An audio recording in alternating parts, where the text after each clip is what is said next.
Another thing I see a lot of with people is a reluctance to touch the client's body. Yet, if you're going to work in a chakra, you can't be out here somewhere. You can't even be here, with the exception of the etheric first chakra, and perhaps if you're a female working on a body that identifies as male, you might not want to work in the astral first chakra either. I always get permission from my client to touch them before I actually touch them.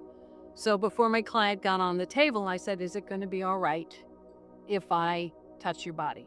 And I was given a yes.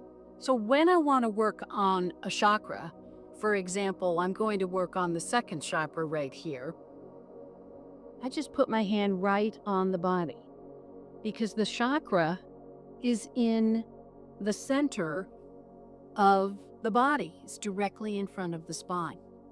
So if I'm out here, not in the chakra, I'm in the aura, and I have to work really hard to access chakra energy.